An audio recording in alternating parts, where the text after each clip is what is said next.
Le délai accordé aux OVEC pour examiner les dossiers de chaque candidat à l'élection communale a pris fin hier. La CENI publiera la liste officielle des candidats retenus le 24 septembre prochain. Les candidats devront ensuite nommer un trésorier de compte de campagne, comme le dispose la loi. La deuxième session de la Cour criminelle ordinaire du pôle anticorruption d'Antananarivo va débuter aujourd'hui. Plusieurs dossiers devraient être traités au cours de cette session, impliquant un nouveau défilé de personnalités auprès de cette juridiction, à l'exemple de proches de l'ancien président Razzonar Mapian. En Tunisie, une première tendance avant les résultats officiels de la présidentielle attendue au plus tard demain. Universitaires sans parti politique, Kais Saïd et Nabil Kaouri arrivent en tête de peloton.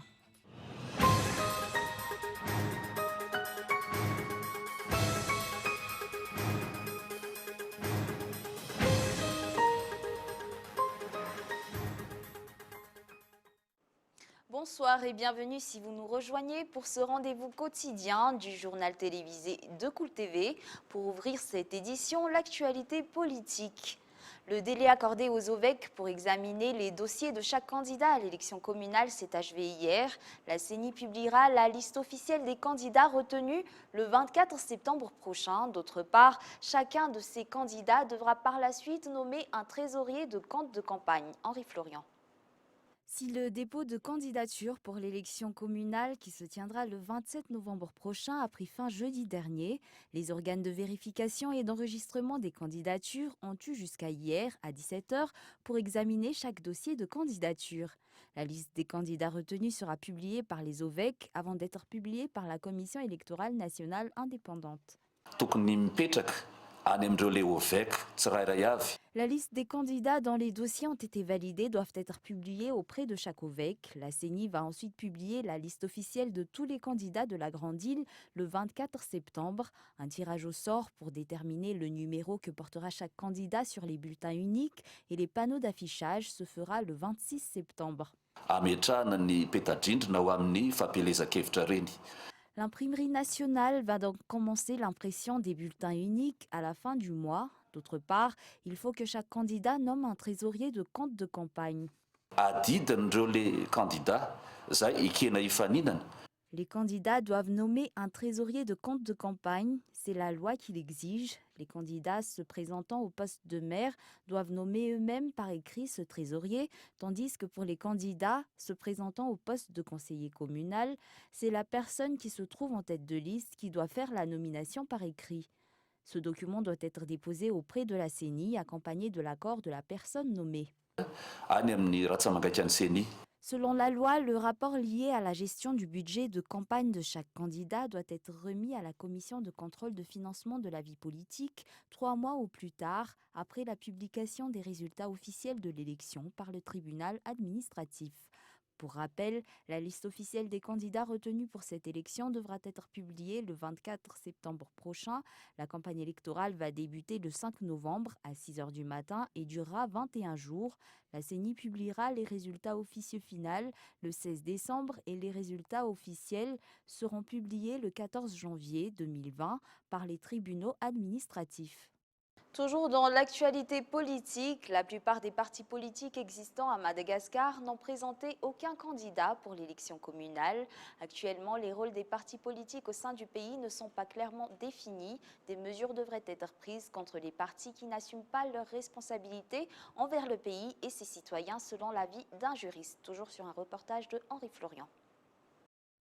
L'existence de plusieurs partis politiques dans un pays est un des reflets de la démocratie. À Madagascar, on en recense plus de 200. En plus de participer à l'éducation citoyenne, ces partis ont le devoir de présenter un candidat aux élections. Des mesures doivent donc être prises par rapport aux partis politiques qui n'assument pas leurs responsabilités, selon l'avis d'un juriste.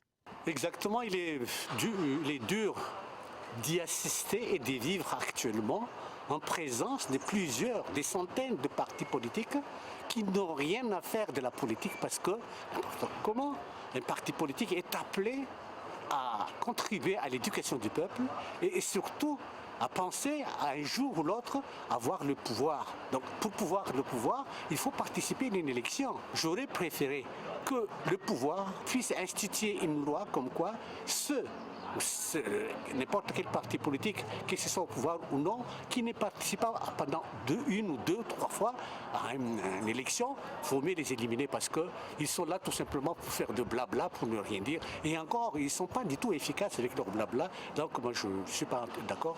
Dans ces cas-là, moi je suis pour et je confirme comme quoi il appartiendra au pouvoir, avec une loi à l'appui, d'éliminer certains politiques qui ne participent pas à une élection. En dehors de la période électorale, les politiciens n'ont presque aucun contact avec les citoyens. D'autre part, en dehors de la période électorale, les politiciens malgaches n'ont presque aucun contact avec les citoyens. D'autre part, leurs principes et leurs programmes restent flous pour la plupart des électeurs, ce qui amène à se demander quels sont les avantages issus de l'existence de tous ces partis politiques. De plus, dernièrement, ces partis semblent avoir peur de participer aux élections. Pour l'élection municipale, seulement 25 partis sont représentés par un candidat. Raison pour laquelle les électeurs se demandent quels sont les véritables objectifs des partis qui n'y ont pas participé. Sur un tout autre sujet, l'examen du brevet d'études professionnelles a débuté ce matin dans 72 centres de la Grande Île.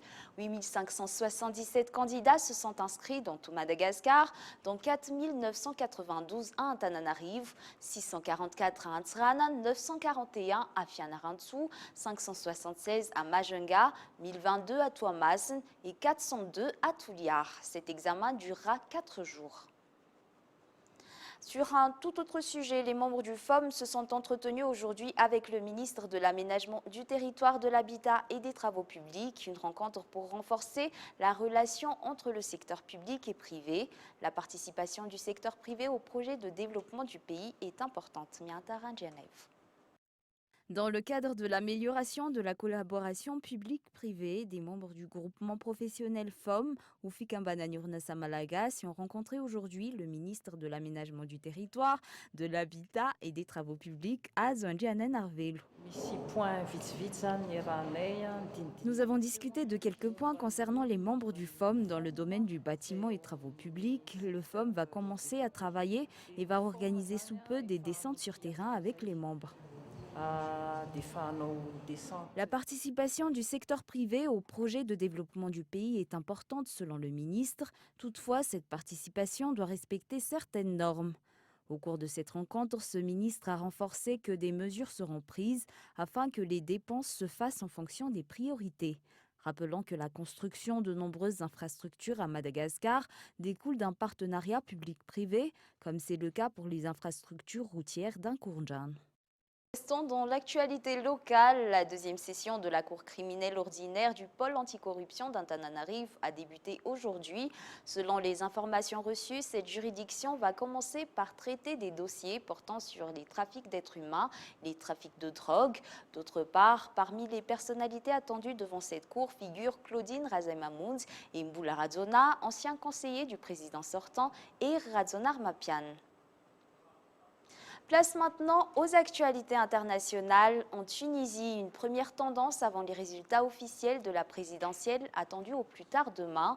Selon des résultats intermédiaires portant sur plus d'un quart des suffrages, c'est l'universitaire sans parti politique, Kaïs Sayed, qui arrive en tête du premier tour, suivi de Nabil Karoui, l'homme d'affaires qui à ce jour est encore détenu en prison. France 24.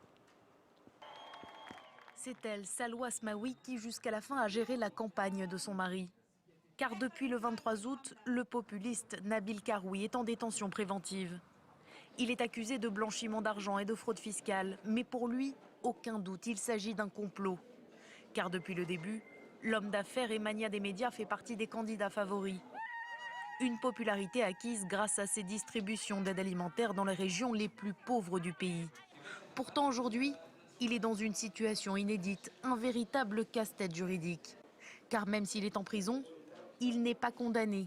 Et l'ISI, l'instance supérieure indépendante pour les élections, ne peut pas l'empêcher d'avancer dans la course à la présidence. Face à lui, un autre candidat anti-système, l'universitaire conservateur Kaïs Sayed.